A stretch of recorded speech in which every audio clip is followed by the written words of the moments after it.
Welcome to Reality is Undefeated. I'm at Gatewood. Thank you for tuning in. I don't know how others were raised, and this is not an indictment on how others were raised, but I was raised to stick together.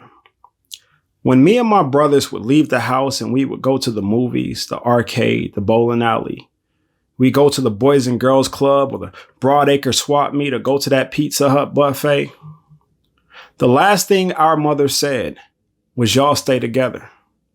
And that's what we did. When we walked that 1.5 miles from Rio Robles to the Von Tobel pool, we got there together. We had fun together. When one of us felt like it was time to leave, we all left together. And we returned as 10 badass kids back to the hood. When 5 or 6 of us stayed after school and we all couldn't fit in Marcus Geo Metro. Y'all remember them Geo Metros? Them cars was probably smaller than the Volkswagen Beetles. And Antoine was like 6'2", so, he ain't want to squeeze in there. So he's like, no, I'm just going to walk home. I got out that car and I walked home with him. Hot as hell outside. 4.5 miles to the crib, but that's my dog. I wasn't going to let my dog walk alone. I was taught not to eat in front of others. If we out somewhere and you don't have money to get you something to eat, that means I'm buying you something to eat. We're sharing mine, or we're both going to be hungry until we both can get something to eat. Have y'all ever tried to pull apart half of a Jumbo Jack? See, there's some people out there laughing right now because they could just picture that lettuce and tomato and mayo just going everywhere. And very rarely could you get it to where it was actually half and half. One of us was going to end up with a third.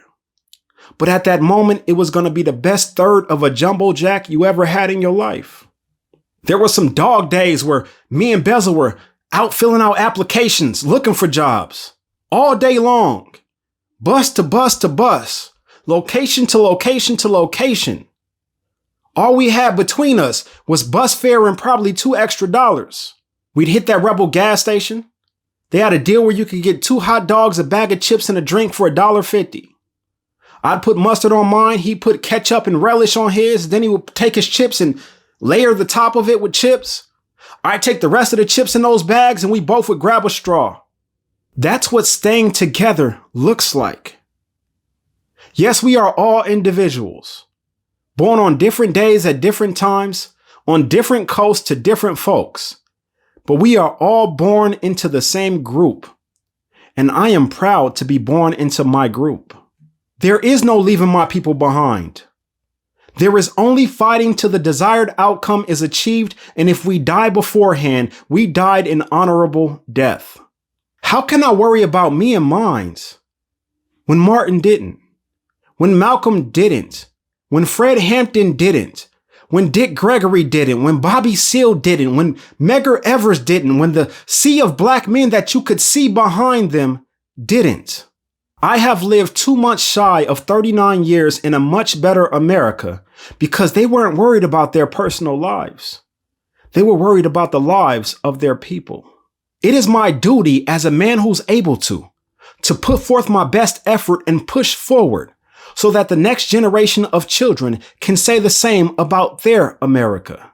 So until all of my people can be recognized as men and women instead of black men and black women, then I stand before you as a black man. I would never separate myself from my group. Nothing gets accomplished individually. A single vote means absolutely nothing. But attach it to a collective vote with like-minded voters, and now you have a voice. The more votes, the louder the voice. Now, we can be individuals that continue to move through life doing what's best for just us. I promise you, I'll be fine in that scenario. Or we can be a collective and get shit done for the group. But first, we have to become a group. We are much stronger together.